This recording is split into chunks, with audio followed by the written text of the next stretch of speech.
The patient who never left, the Lagos anomaly. They say hospitals are where science meets faith. But what if one night science lost its way and something else walked in? It's 2017 in the sleepless city of Lagos. Deep within the maze of corridors at the Lagos University Teaching Hospital, a patient named Emmanuel Olson vanishes from his hospital bed. No witnesses, no alarms, no trace. He was there one moment, gone the next. His file remained open. His bed sheets were still warm. But his existence simply erased. Doctors blamed fatigue, data corruption, human error. But behind closed doors, staff whispered about a ward that hums at night. A flicker in the lights. A cold draft in empty rooms. And the name Emmanuel whispered through intercom speakers long after visiting hours. What really happened inside that hospital? Was it a cover-up, a supernatural phenomenon, or something in between, a space between medicine and myth? Tonight, we're not chasing ghosts or conspiracies. We're chasing what reality forgets, those moments that bend time, memory, and reason. So, as we uncover the story of the patient who never left, remember, every mystery begins with a silence that someone tried to keep. If you believe that silence deserves to be broken, like this video, share it with someone who dares to question the unknown, and subscribe to join us. Because this isn't just a story, it's a warning. The admission. Night falls over Lagos, and the sprawling complex of Lagos University Teaching Hospital glows like a beacon, a sanctuary of healing that hides stories darker than anyone dares to tell. In 2017, a man named Emmanuel Oak is admitted for what should be a routine illness. Doctors call it minor. Nurses call it manageable. But within 24 hours, Emmanuel would vanish from a locked hospital ward, leaving behind only silence and questions. He's checked into Ward C, a section known for its strict supervision. Every door monitored, every visitor logged. But the night Emmanuel disappeared, something strange happened. The power flickered. Security cameras froze. And for 3 minutes, the hospital fell into darkness. When the lights returned, Emmanuel's bed was empty. No footprints, no sign of exit, just his slippers placed neatly by the bedside, as though he'd stepped out his own life. Staff whisper that the hospital has its own ghosts. Old doctors talk about the sealed basement wing, where unclaimed bodies were once stored. And nurses, years later, still avoid the corridor where he slept. Was it abduction? A secret experiment gone wrong? Or something beyond human comprehension? A soul swallowed by the walls of a place that heals and haunts? Tonight, we open The Vanishing at LUTH, the story of the patient who never truly left. If mysteries like this fascinate you, don't forget to like, subscribe, and share this story. Your support helps us keep exploring the world's most unexplained disappearances, one shadow at a time. The Disappearing Man. By dawn, Ward C is uneasy. The nurses move with nervous silence, avoiding the empty bed like it carries a curse. No one saw Emmanuel leave. No one heard a door open or a curtain shift. But his presence gone, as though erased by the air itself. The hospital's night logs show no activity between 11 p.m. and 2 a.m. Yet multiple patients later claim they heard something, footsteps in the hall, a faint humming sound, and one woman swore she saw a shadow pass her curtain even though the lights were off. When Emmanuel's wife arrives, demanding answers, the staff stammer through rehearsed explanations. He must have wandered off. Maybe he found another exit. These things happen. But in a hospital where every door requires a key card and the night guards never left their post, how could anyone simply walk away? When Grace requests to see the security footage, the hospital says the system malfunctioned that night. No video, no logs, just gaps, unexplained, perfectly timed gaps. It's as if the building itself conspired to hide him. Over the next few days, strange occurrences plague the ward. Machines flicker on without reason. Doors swing open when no one is there. A nurse reports hearing soft breathing from Emmanuel's bed, even though it's empty. Another refuses to work the night shift again. In the hospital canteen, rumors spread, stories of other patients who vanished, of whispers in the ICU, of this sealed wing beneath the ground floor, where time feels different. Grace prays every night in the hospital chapel, begging for answers, but all she feels is the weight of unseen eyes watching her. Could Emmanuel have left on his own? Or did something or someone take him? If stories like this keep you up at night, make sure to like, share, and subscribe.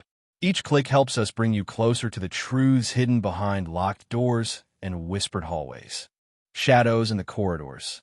The investigation into Emmanuel's disappearance begins, officially at least. But inside the halls of Lagos University Teaching Hospital, truth moves slower than rumor.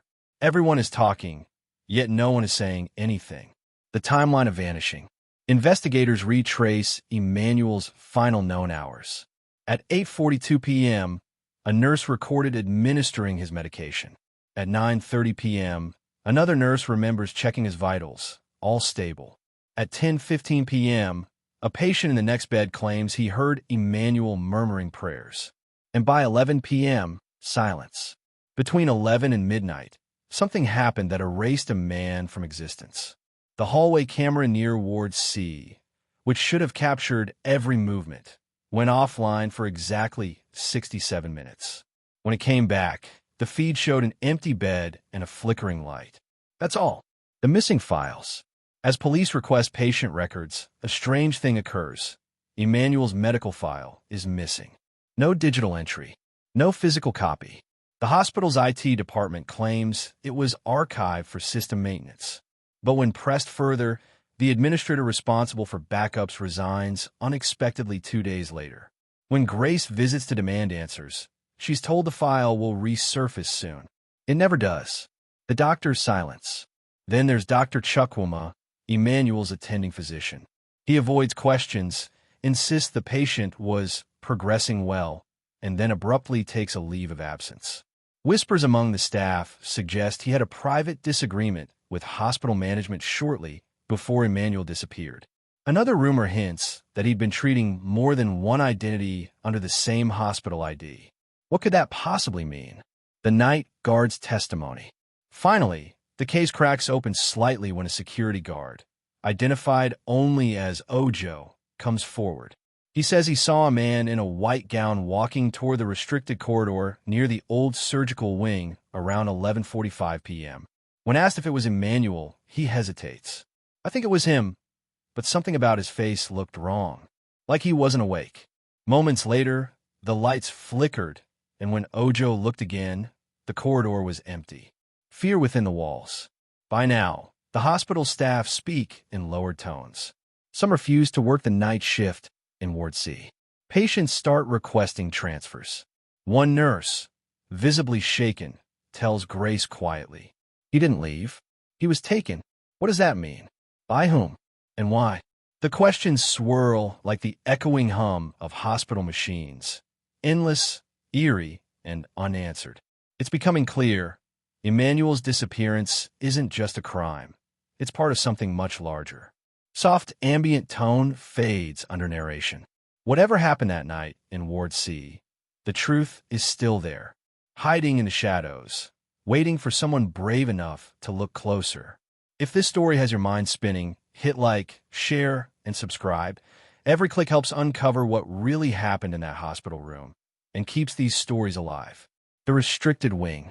The next stage of Grace's search leads her into the heart of the hospital, a place most staff pretend doesn't exist, the old surgical wing.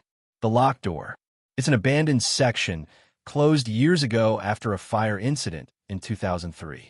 Officially, it's unsafe, faulty wiring, structural weakness, risk of collapse.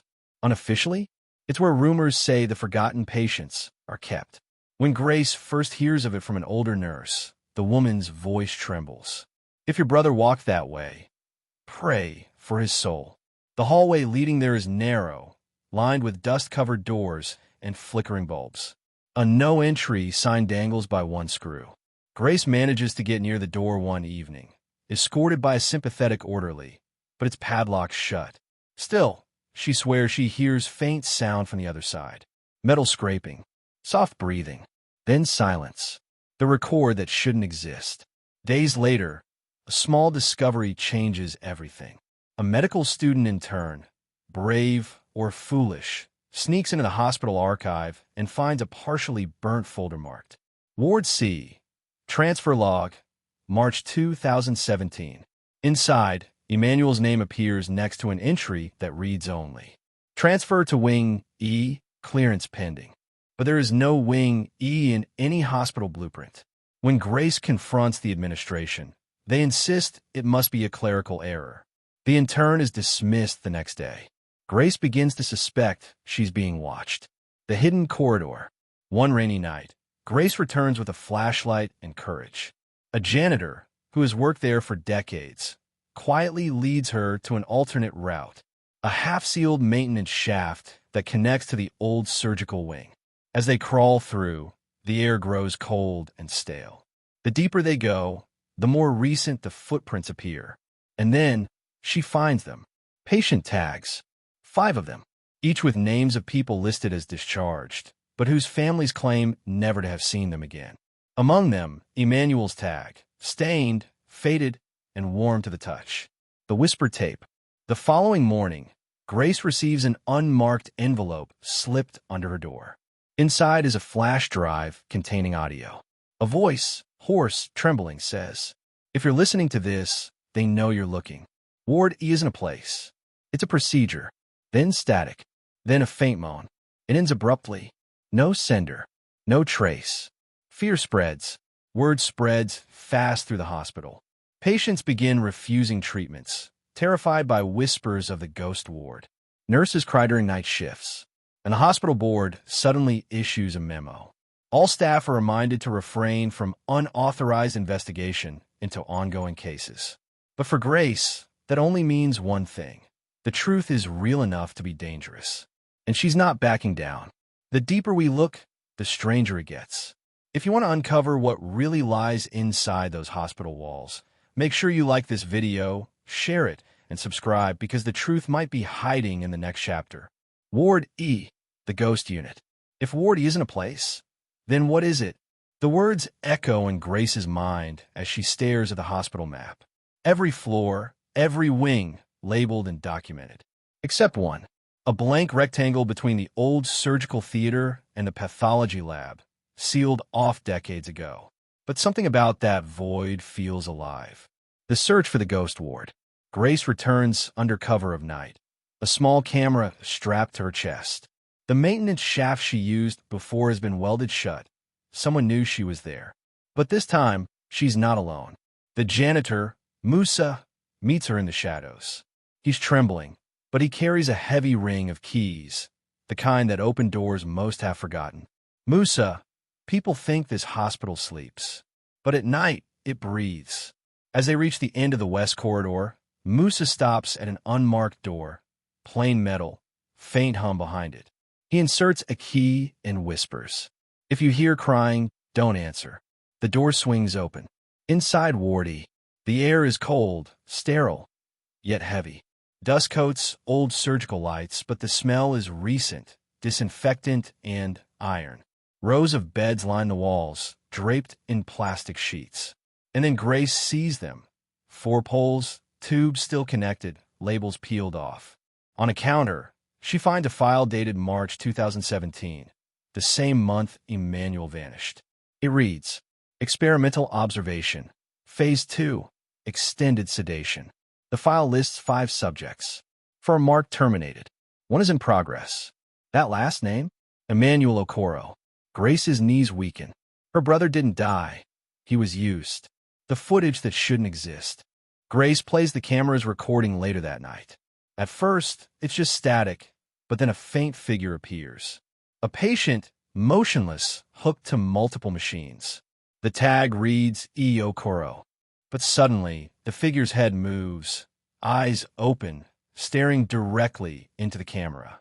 Grace drops the device. When she replays the footage, the bed is empty. She replays it again and again. Same thing. He was there, then gone. The cover-up deepens. The next morning, the hospital is in chaos.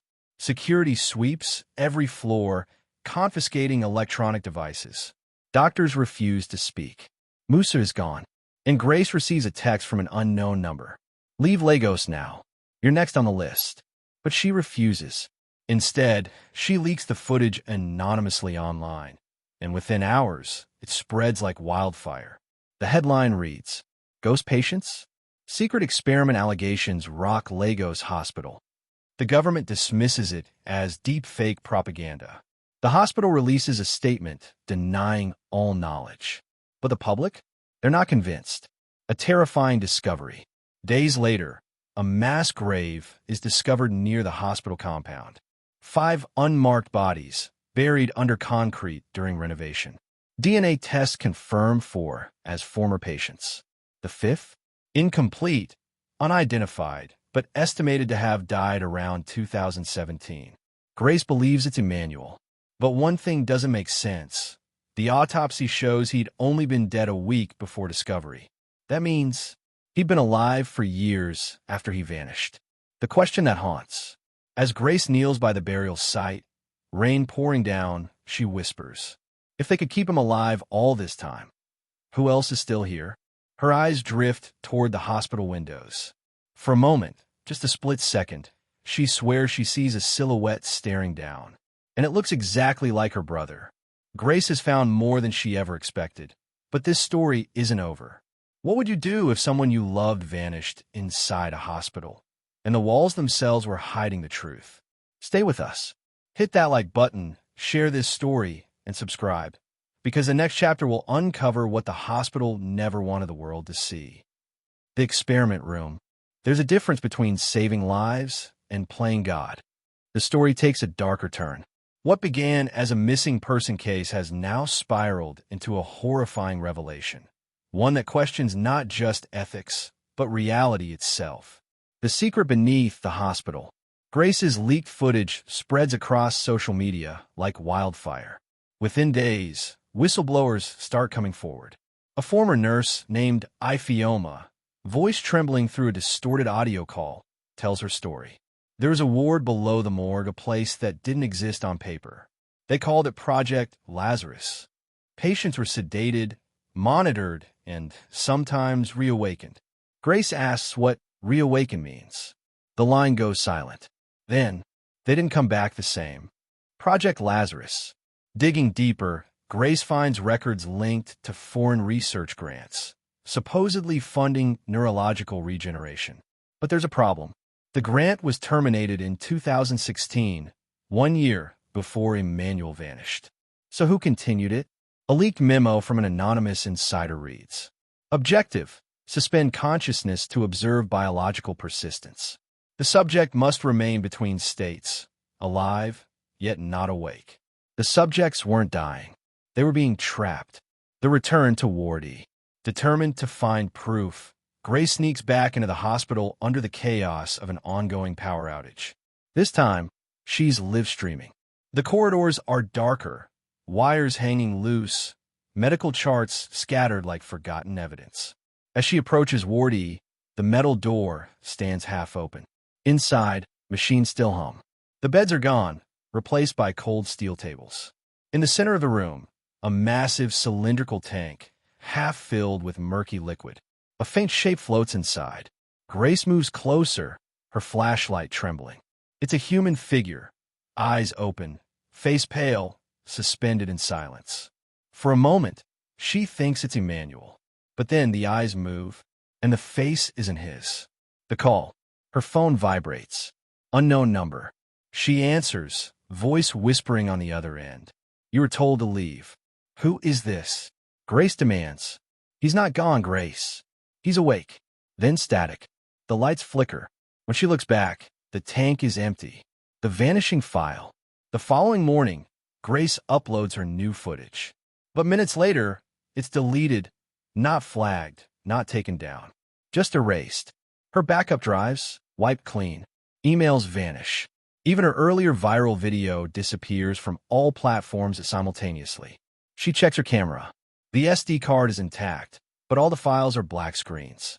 Only one remains visible.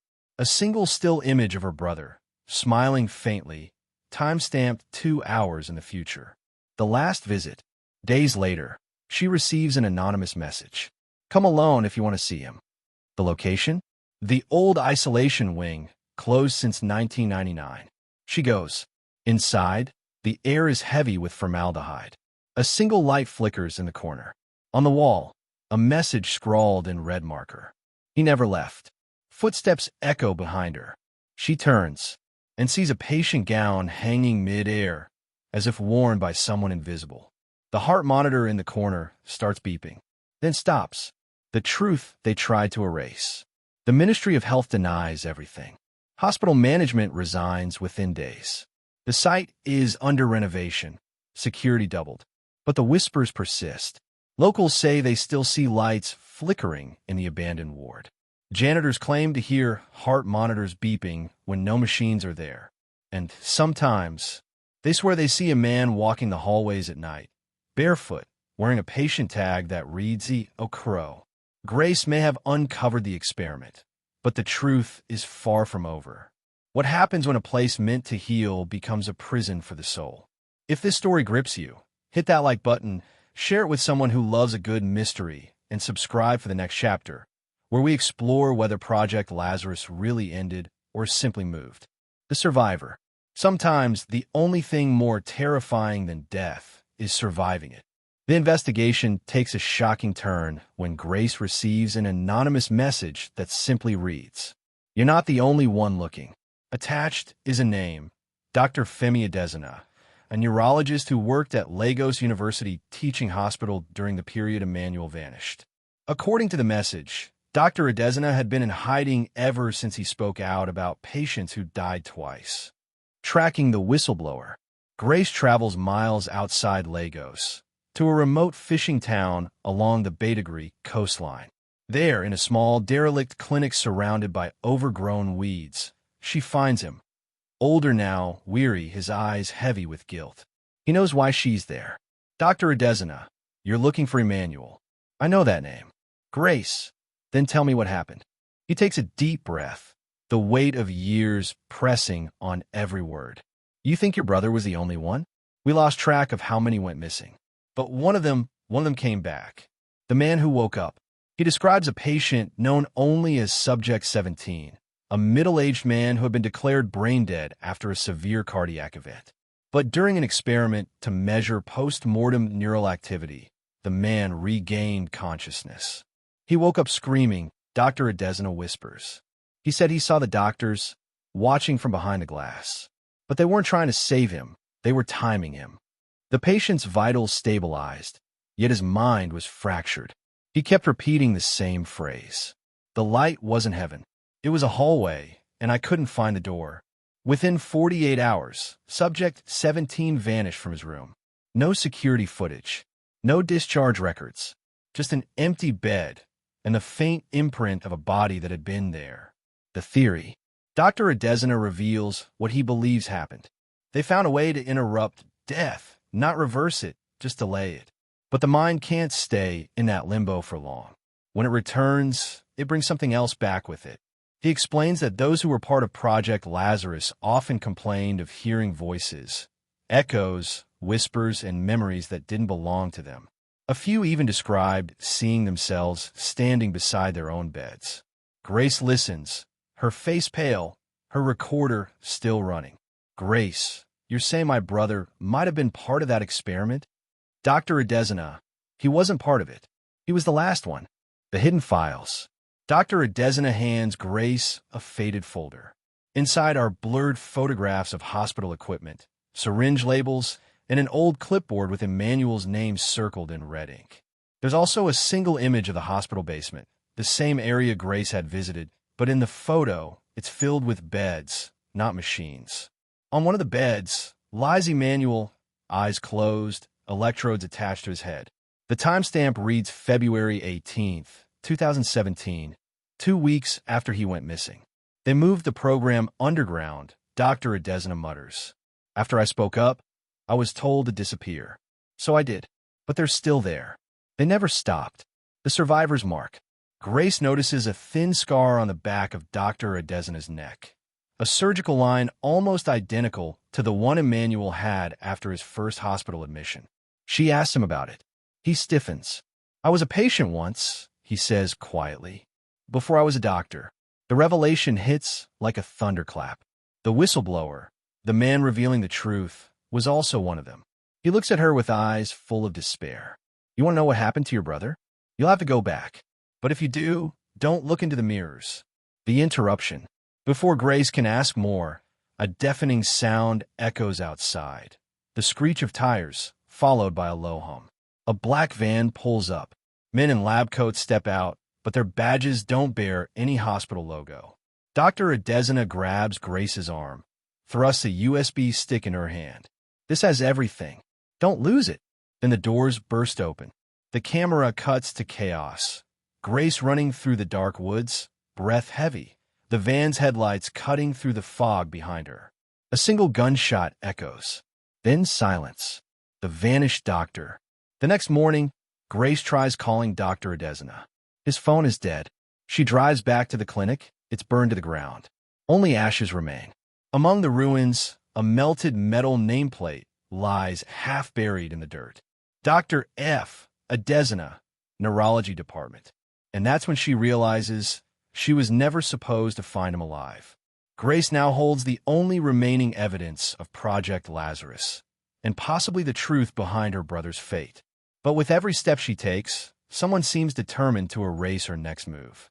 If this story chills you, like this video to help us reach others who follow true mysteries, share it so more people see what the world tried to bury, and subscribe for Chapter 8, where Grace decodes the final file and faces what may no longer be human. The Lazarus Files. Truth has a strange habit of surviving, even when the people who hold it do not. The USB drive. Back at her apartment, Grace sits alone, the USB stick trembling in her hand. The city hums outside, but her room feels suffocatingly quiet, like the air itself is waiting. She plugs it in. A folder opens. LZRNs for archive. Last modified March 3rd, 2017. Inside are subfolders labeled only by numbers, 01 through 09. Each one contains photos, clinical notes, and audio recordings with cryptic titles like phase transition, subject loss, and echo response. The first recording. Grace clicks play.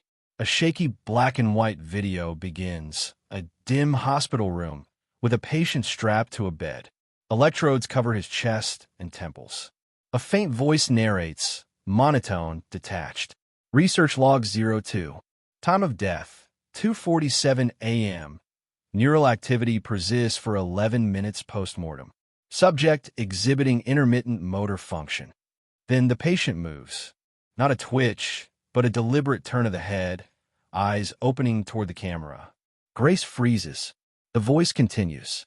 Motor reflex response recorded. Possible cognitive retention beyond death threshold. The screen glitches, and for a single frame, the patient's mouth moves. No audio. But when Grace pauses and zooms in, she can read the lips clearly. The word is help. The Lazarus procedure. Another file reveals typed notes written by Dr. Adesina himself. Objective: to determine if electrical stimulation can sustain limited brain function after cardiac cessation. Progress: neural patterns persist longer than expected. Complication: subjects experience intrusive hallucinations and self-recognition failure. Observation: one patient spoke my name before their heart resumed beating. Grace scrolls further. The words grow increasingly unstable. Phrases overwritten.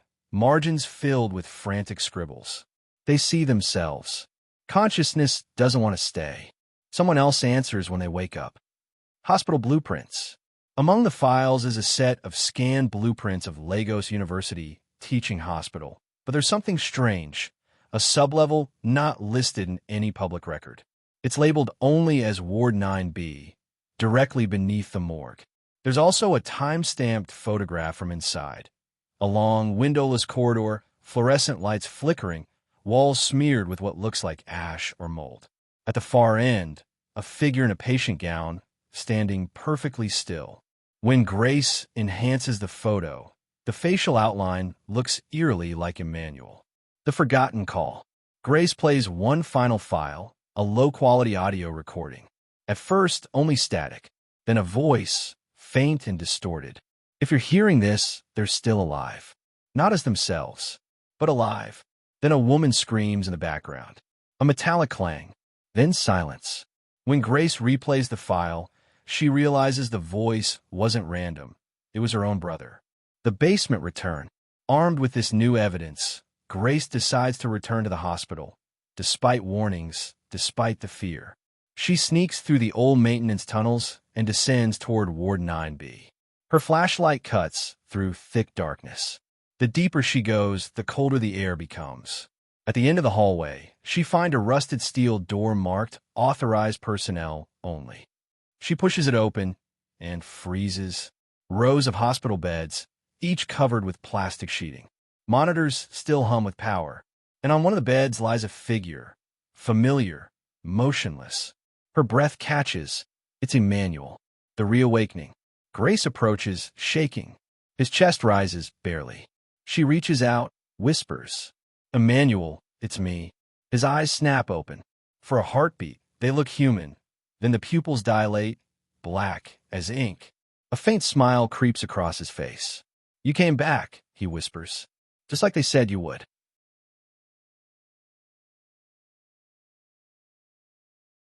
The lights flicker violently. Machines start beeping all at once. Grace stumbles back as Emmanuel sits up, wires detaching from his skin like veins snapping. "They said you'd come to finish it," he says again. "But it's not over. It never ends." The power cuts out. Darkness swallows everything. The final revelation. The next thing Grace remembers is waking up in the hospital lobby, morning sunlight pouring through the glass doors. No one believes her story. The files on the USB are corrupted. Dr. Adezna's clinic never existed. But one thing remains on her recorder. Emmanuel's voice whispering through static. "I'm still here." And the timestamp? 2019. 2 years after his disappearance. If this story sent chills through you, remember, truth hides in plain sight, and sometimes hospitals hold more than life. Help us uncover more hidden truths. Like this video to support deeper investigations. Share it to keep these stories alive, and subscribe to stay with us as we head into Chapter 9, where the line between medicine and resurrection finally breaks. Project Lazarus. Some secrets aren't buried. They're institutionalized. They're returned to LUTH. Days after her last descent into Ward 9B, Grace makes her way back to the hospital. Not as a sister in mourning, but as an investigator determined to expose what really happened. She's exhausted, paranoid, but resolute. She notices something new. The corridor where she last saw Emmanuel is now sealed with reinforced concrete. The plaque reads, "Restricted Maintenance Zone." It's as if the hospital is pretending that entire wing never existed. But Grace isn't the only one who remembers. The records office. She heads to the records department, a dusty, half-forgotten archive room where files are stacked floor to ceiling. An elderly clerk, Mr. Salami, recognizes her surname immediately. "Olson? You're not related to that patient from Ward C, are you?" Grace nods slowly. You shouldn't be here," he mutters. "That file, it's red-flagged." When he hesitates, Grace slides a folded envelope of Naira across the counter. The man sighs, looks around nervously, and retrieves a thick folder from a locked drawer. Stamped across the front, "Project Lazarus, Confidential," the file that shouldn't exist. Inside are documents referencing human subject trials approved under a medical grant that never passed national ethics review. The principal investigator? Dr. Michael Adesina. But the most disturbing discovery is a roster of 13 names, all tagged status, unresolved. Every one of them listed as patients who died in hospital care, but never had a body released. Emmanuel's name is the last on the list. Next to it, handwritten in black ink. Subject retained, Phase 3 ongoing. The date? April 12, 2019. 2 years after he disappeared. The security footage. Grace insists on viewing surveillance archives from that same week. After hours of pleading and paperwork, she's granted 5 minutes of supervised access. The grainy black and white footage plays. Hallways, wards, nurses at their stations. Nothing unusual. Then, At 3:14 a.m., a power fluctuation darkens the feed for exactly 17 seconds. When it comes back, a lone figure in a patient gown walks down the hall, barefoot, dragging in 4-pole. The camera autofocuses just long enough to reveal the face.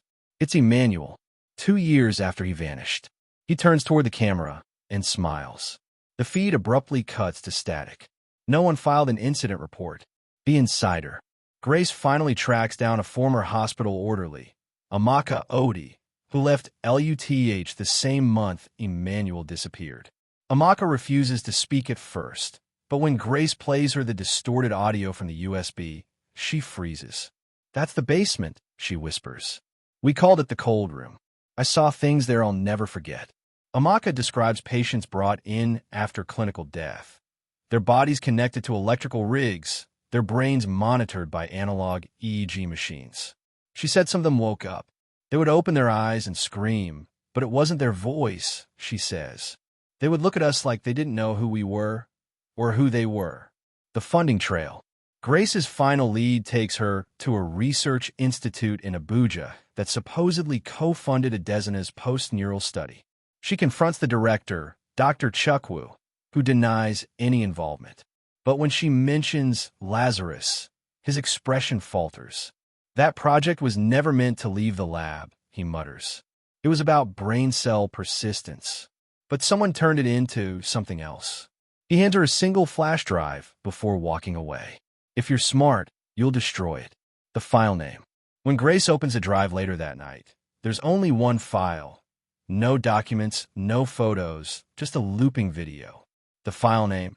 Patient 001_Emmanuel_restore.mp4. The video is 12 seconds long. A hospital room, empty. Then, a faint rustle as someone walks in a frame. Emmanuel. He looks straight into the lens. "They said I'd never leave," he whispers.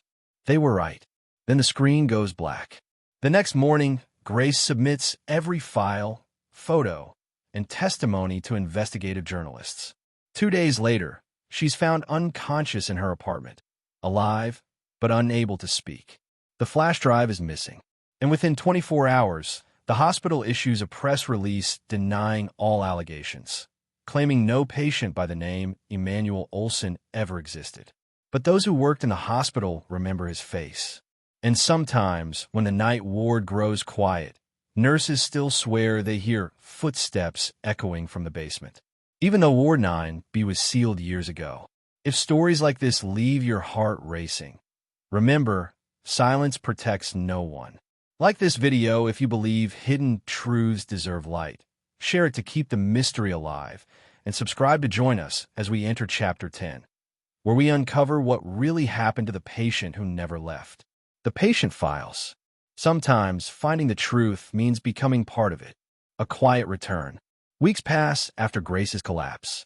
Her friends think she's recovering from exhaustion. But behind her calm smile, something is different. Her eyes linger too long on shadows. She avoids mirrors. And at night, her phone flashes with an unknown number. No caller ID, just a voice whispering, "We know you remember." Grace deletes the messages, but they return every time she powers on her phone. Each time, the voice sounds more familiar. More like, "Emmanuel." The reopened case. An independent journalist, Tolu Eek, begins publishing leaked files under the headline, LUTH Experiment Exposed. The Lazarus Project Lives. The reports ignite a wave of online outrage, demanding justice for the missing patients. Government agencies promise a full inquiry. But within a week, Tolu's website goes offline. His social media accounts vanish. His last post reads simply, "They're not done." Grace realizes that exposing the truth might not save anyone. It might only expand the silence. Residual echoes. Her recovery doctor, Dr. Bello, begins to suspect neurological trauma. But the scans reveal something impossible, a faint electrical pattern repeating across her prefrontal cortex like a signal. A sequence. When he compares it to archived EEG readings from Emmanuel's trial, the patterns match perfectly. "It's like a shared signature," he whispers. "Grace, are you sure you haven't been to that basement again?" Grace insists she hasn't. But every night, she dreams of fluorescent lights flickering, of cold metal tables, and of Emmanuel whispering. You were there too. The file reappears. Late one night, her laptop powers on by itself. A folder appears on the desktop, patient_files. Inside, names, photos, and clinical notes on all that disappeared. At the bottom of the list, a new file has been added. Grace and Carlson #hashtag 14_status_pending. Her hands shake as she clicks it open. A video begins to play. The same cold room she's seen in her dreams. She's there, strapped to a table, eyes closed. Electrodes on her temples. A monitor beside her reads a single line of text. Subject recovered successfully. She shuts the laptop, trembling. Her reflection in the dark screen smiles back, but she doesn't. The statement that never was. The next morning, Grace goes to the Federal Criminal Investigation Department with her files, her recordings, and what's left of her sanity. But at the security gate, the officer looks confused. "Madam, there's no appointment under your name. No record at all." She insists. She opens her folder, but every page is blank. The USB drive she carried is empty. It's as though someone wiped every trace of the investigation. In her mind, a quiet whisper echoes again. "You said you'd never leave." The basement lives. Meanwhile, construction crews working near the old hospital wing accidentally breach a sealed tunnel. Inside, they find medical equipment still humming faintly and a row of patient beds perfectly preserved. On one of them lies a man with a hospital tag, E. Olson. When the team reports the find, they're told to leave the area immediately. The next day, the tunnel is resealed. No official report is ever filed. The broadcast that shouldn't exist. That night, a local TV channel experiences a sudden broadcast interruption. For exactly 1 minute and 44 seconds, a grainy feed hijacks the signal, showing a dim hospital ward, heart monitors, and muffled breathing. Then a voice says, "We are still here." The signal cuts. No station admits responsibility. But those who record it notice a logo at the corner of the screen, LUTH, Research, Unit 7, a division that, on record, was dissolved in 2018. Grace vanishes 2 days later. Her apartment is untouched. Her phone lies on the table, the screen glowing faintly with a text message draft that was never sent. They never die. They just wait. The police list her as missing under unusual circumstances. The hospital, again, denies everything. But among Lagos locals, a legend grows. They say that sometimes late at night, you can see a figure in a patient gown standing by the hospital gates, barefoot, eyes vacant, waiting for morning rounds. They say if you call out to him, he turns slowly, smiles, and whispers your name. The line between science and silence is thinner than we think. What started as a disappearance became a warning, a story that hospitals will never officially tell. If you believe every mystery deserves to be seen, like this video, share it to keep the truth alive, and subscribe to join us for our next investigation, where the living and the lost may not be so different after all. Some mysteries are meant to be solved. Others are meant to be remembered. Emmanuel's case remains unsolved. The files have faded into bureaucracy. His bed has long been filled by new patients. But those who are there still feel his presence. They say when the lights dim, the monitors in Ward 7 flicker, all showing the same pulse pattern, steady, strong, alive. Yet no one is connected. One nurse once said she saw him, just for a moment, standing beside her in the mirror. He smiled, then vanished when she turned. She never returned to work. Maybe it's the mind trying to make sense of guilt. Maybe it's something else, something the living will never fully understand. But in that silence, there's a story still breathing, a mystery that refuses to die, no matter how much the world forgets. If this mystery spoke to you, if it reminded you that truth can hide even in the brightest places, then don't let it fade. Like, share, and comment your thoughts below, and subscribe, so we can keep bringing light to what the world prefers to leave in the dark. Because sometimes the most haunting mysteries are the ones that never left.